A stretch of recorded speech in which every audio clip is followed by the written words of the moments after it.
रामकृष्ण हरी.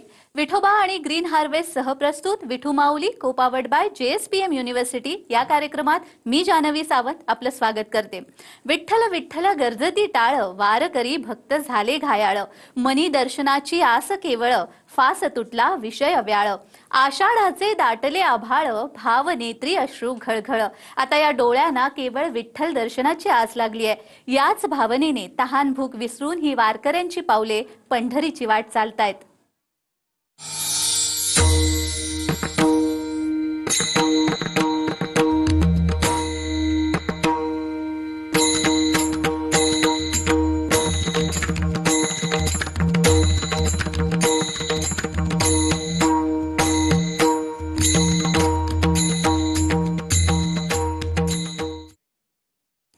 नीरा भिवरा पडता दृष्टी, स्नान करिता शुद्ध सृष्टी, अंती तो वैकुंठ प्राप्ती, ऐसे परमेष्ठी बोलिला. नामा म्हणे धन्य जन्म, जे धरिती पंढरीचा मान. माऊलींच्या वारीतील महत्त्वपूर्ण सोहळा म्हणजे नीरा नदी येथील दत्त घाटावरील माऊलींच्या पादुकांचे स्नान. माऊलींची पालखी पुणे जिल्ह्यातून सातारा जिल्ह्यामध्ये प्रवेश करत असताना नीरा नदीवरील दत्त घाटावर माऊलींच्या पादुकांना स्नान घालण्यात आलं. हा नयनरम्य सोहळा पाहण्यासाठी मोठ्या संख्येने वारकरी भाविकांनी नीरा नदीच्या तीरावर गर्दी केली होती.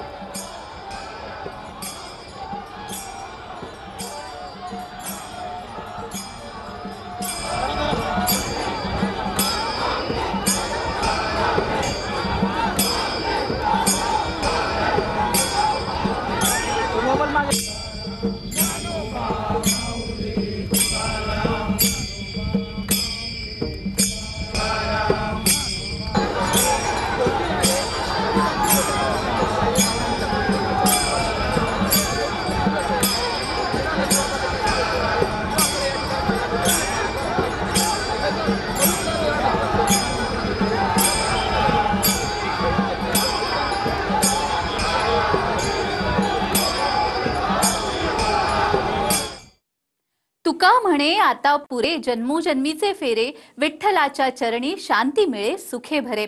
संत तुकाराम महाराज पालखी सोहळा उंदवडी गवळ्याची या ठिकाणच्या मुक्कामानंतर पंढरपूर दिशेने मार्गस्थ झालाय. संत तुकाराम महाराज पालखी रथाला फुलांची आकर्षक अशी सजावट करण्यात आली आहे. पालखीच्या दर्शन घेण्यासाठी नागरिकांनी मोठी गर्दी केली होती. आज तुकोबांची पालखी बारामतीमध्ये मुक्कामी असणार आहे.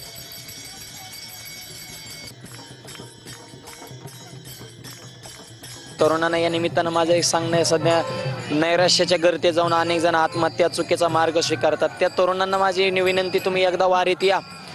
कोणत्याही परिस्थितीला सामना कसा करा, त्याला तोंड कसं द्यायचं हे वारकऱ्याकडून शिकावं. इथं ऊन आहे, वारा आहे, पाऊस आहे, कुठं व्यवस्था होते नाही होत, पण सगळ्यावर मात करून पुढं कसं चालायचं जीवनामध्ये. म्हणजे दुर्बुद्धी ते मना कदा नोपोजो नारा नाही, ह्याला सगळ्याला सारून जीवनामध्ये सद्बुद्धी प्राप्त करून पॉझिटिव्ह कसं राहायचं हे वारकऱ्याकडून शिकावं. म्हणून तरुणांना विनंती आहे की तुम्ही चुकीच्या मार्गावर पाऊल टाकण्यापेक्षा पंढरपूरच्या मार्गावर पाऊल टाका, कारण इथं आल्याच्या नंतर आपल्या जीवनातला खरा आनंद तुमच्या लक्षामध्ये येणे असे माझे तरुण मनांना महाराष्ट्राच्या सगळ्यांना विनंती आहे.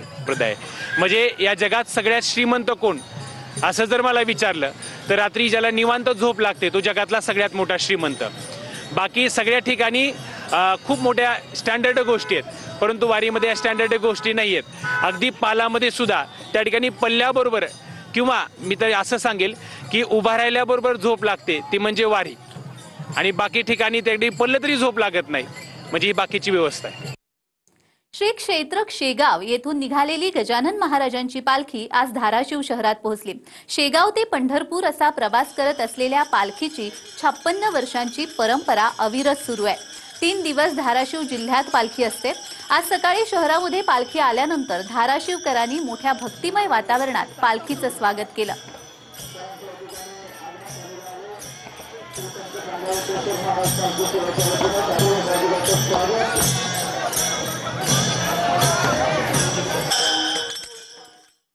विठ्ठलाच्या जयघोषात वारकरी पायी वारी करतायत. त्यासोबतच TV9 मराठीची LED व्हॅन आणि टीमही वारीत सहभागी झाली आहे. वारीची प्रत्येक बातमी पोहोचवण्याचं काम आम्ही करतच आहोत. सोबतच वारकऱ्यांचे अभंग, वेगवेगळ्या कला TV9 मराठीची LED व्हॅन दाखवण्याचं काम करते. या वारकऱ्यांना आकर्षक बक्षीसही दिली जात आहेत.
विठोबा आणि ग्रीन हार्वेस्ट सह प्रस्तुत विठू माऊली को पावर्ड बाय JSPM युनिव्हर्सिटी या कार्यक्रमामध्ये विश्रांतीनंतर आपलं पुन्हा एकदा स्वागत आहे।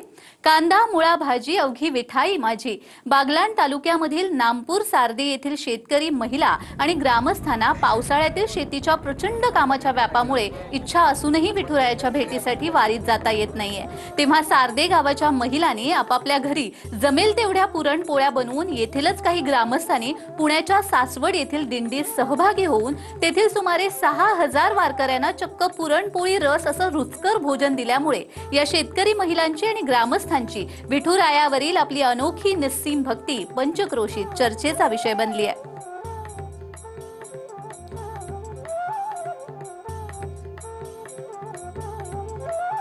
भीमातीरी नाचे थवे वैष्णवांचे बोल मृदुंगाचे टाळ गरजे साचे सावळ्या विठूचे वेध विठू दर्शनाचे। त्या विठू दर्शनासाठी आषाढी वारीसाठी कराड पाटण तालुक्यामधील पायी दिंड्या पालख्या मोठ्या संख्येने पंढरपूरकडे प्रस्थान करू लागल्यात। या पायी दिंड्यांच्या मार्गावरील गावामध्ये स्वागत होत असून सर्वत्र भक्तिमय वातावरण निर्माण झालंय।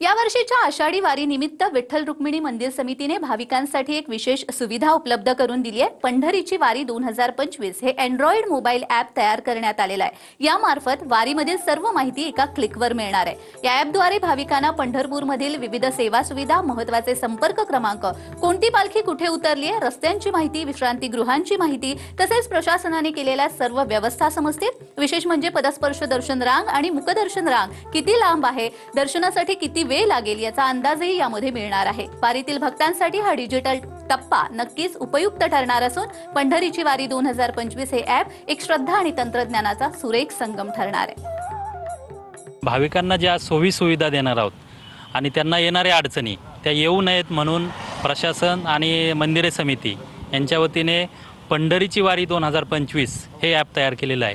त्याच्यामध्ये सर्व मानाच्या पालख्या असतील, त्यांचे विसावे कुठं आहेत, त्यांचे संपर्क अधिकारी कोण आहेत, पालखी प्रमुख कोण आहेत, ही सर्वच माहिती त्याच्यामध्ये दिलेली आहे। त्याचप्रमाणे ज्या सुविधा आहेत मंदिरे समिती असेल, त्याचप्रमाणे जिल्हा प्रशासनामार्फत ज्या सुविधा वारकऱ्यांसाठी दिलेल्या आहेत त्या सर्व सुविधांची माहिती त्या ॲपमध्ये आहे। आषाढीची वर्षेधार भक्तिभावा येई बहर आनंदाची उठे लहर दिंडी चाले पंढरपूर। वारीचा हा विलक्षण अनुभव आम्ही आपल्याला दररोज देणार आहोत अगदी आषाढी एकादशी पर्यंत। तुर्तास विसावा घेतोय। नमस्कार, रामकृष्ण हरी।